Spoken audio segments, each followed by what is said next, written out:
A king once ordered an entire forest burned to the ground, not because of war, not because of famine, because of a tree, a single species of tree, so feared, so deeply tied to something ancient and dark, that the most powerful man in the kingdom refused to even speak its name.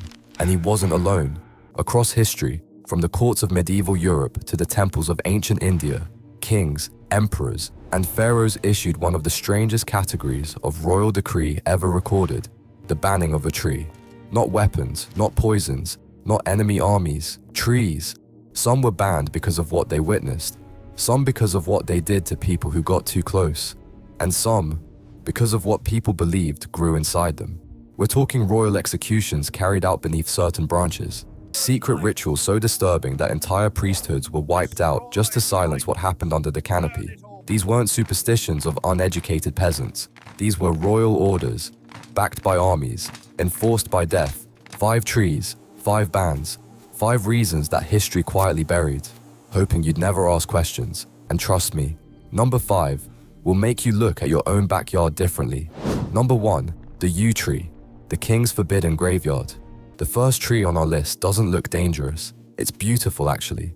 Dark green needles, bright red berries, twisted ancient bark that looks like it's been breathing for centuries. But in medieval England, this tree was so feared, so deeply associated with death, that King Edward I issued a direct royal decree. No commoner was allowed to own one. We're talking about the yew tree. And the reason it was banned isn't what you think. See, the yew doesn't just symbolize death. One, it causes it. Every single part of this tree, the bark, the leaves, the seeds, contains taxine alkaloids, one of the most quietly lethal natural poisons ever discovered. A handful of berries. That's all it took. Medieval poisoners loved it, and kings knew it. But here's the twist that historians barely talk about. The yew wasn't just a poison source, it was a weapon factory. The English longbow, the single most devastating military weapon of the Middle Ages, was crafted almost exclusively from yew wood, which means the crown needed to control every tree, not to protect the people, to protect the monopoly on destruction. Commoners with yew trees could arm themselves, could poison nobility, could disappear a king quietly, no battlefield needed. So the trees were seized, relocated, planted exclusively in churchyards, sacred ground where no one dared cut them. That's why, to this day, you still find ancient yew trees in Old English graveyards. Not by tradition, by royal command. The king didn't ban the tree because it was evil. He banned it because it gave ordinary people power. Number 2, the banyan tree, the empire that feared a forest. The second tree didn't poison you. It didn't need to. It just watched, stretching across acres of land, dropping aerial roots like curtains, growing so dense, so labyrinthine, that entire armies could vanish inside it. We're talking about the banyan tree, and the British Empire was terrified of it. Here's something they don't teach in history class. During British colonial rule in India, there were specific regions where banyan trees were officially restricted, their growth monitored, their massive canopies viewed not as natural wonder, but as a security threat, because of what happened underneath them. The banyan was sacred in Hindu and Buddhist traditions for thousands of years. Villagers gathered beneath it. Disputes were settled there. Spiritual rituals, community meetings, quiet rebellions, all organized in the shadow of the banyan. The British didn't just see a tree. They saw an unsupervised meeting room for people they were trying to control. And then came 1857, the Indian Rebellion, the single largest uprising against British colonial power. Intelligence reports later confirmed many of the earliest resistance meetings were held beneath banyan trees, hidden by roots, sheltered by canopy, invisible from the road. The empire couldn't burn them all. The trees were too sacred, too massive, too deeply loved, so instead they documented them, monitored them, built roads deliberately around certain ancient banyans to isolate the communities that gathered there. They couldn't ban the tree outright, so they banned what happened beneath it. A tree so powerful that an empire rewrote its roadmaps just to silence it. Number 3, the bodhi tree, the throne that trembled before a tree. What if a king, with 1 million soldiers at his command, felt threatened by a tree?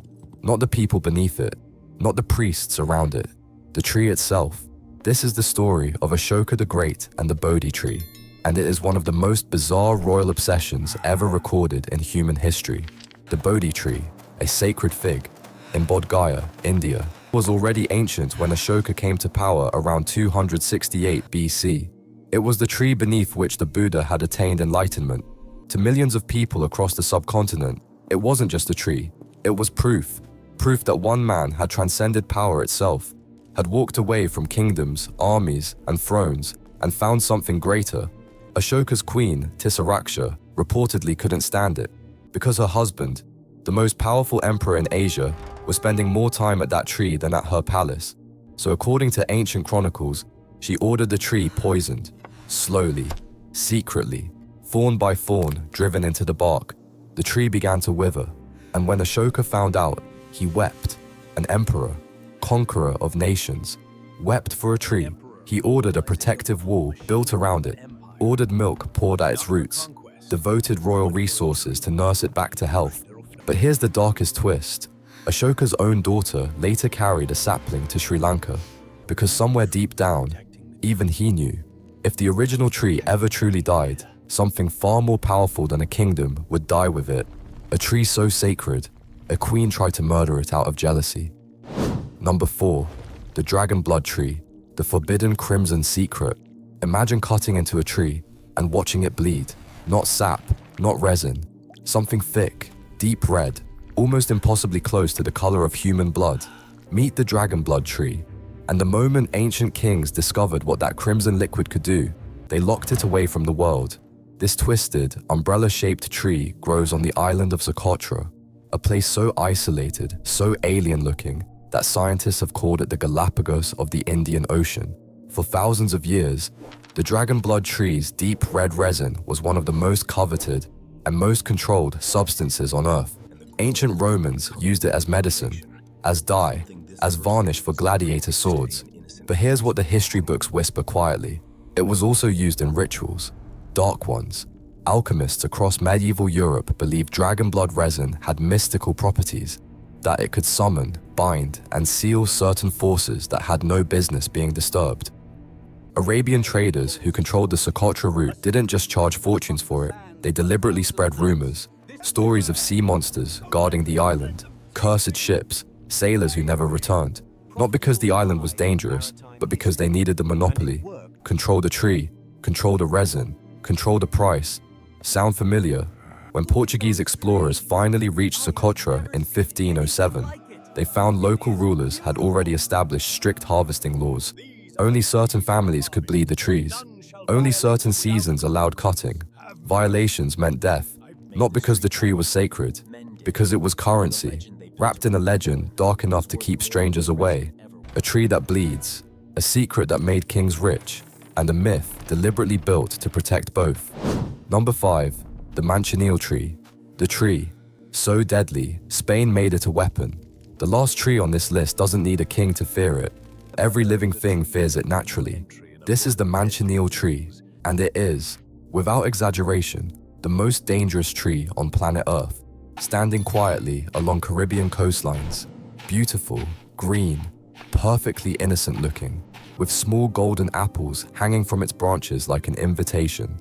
The Spanish conquistadors who first encountered it had a name for it: Manzanilla de la Muerte, the little apple of death. Here's what happens if you simply stand beneath it in the rain. The water dripping off its leaves carries toxins so potent, it causes chemical burns on exposed skin. Touch the bark, burning blisters. Eat the fruit, your throat closes. Burn the wood, the smoke blinds you. Indigenous Caribbean tribes knew this long before the Spanish arrived, and they used it brilliantly. They soaked their arrow tips in manchineel sap, creating projectiles that caused wounds which refused to heal. But here's the darkest chapter.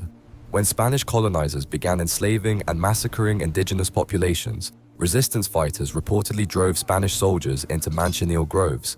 The trees did what armies couldn't. The Spanish were so horrified, so completely unprepared, that colonial governors issued formal orders. Document every manchineel tree, map them, warn all troops. A tree so lethal that European empire builders were forced to officially acknowledge nature had already built a better weapon than they had. No king banned it, because no king was brave enough to get close enough to try. And somewhere on a quiet Caribbean beach right now, it's still standing, still waiting, still perfect. 5 trees, 5 bans, 5 moments where the most powerful people in history looked at nature and blinked first. History loves to tell us about the men who shaped the world, but sometimes it was never the men at all. If you made it this far, you already know you're not a casual viewer. You're the kind of person who actually wants the history they tried to hide. So subscribe, hit the bell, because next time we're going even deeper, and trust me, you are not ready for what's coming next.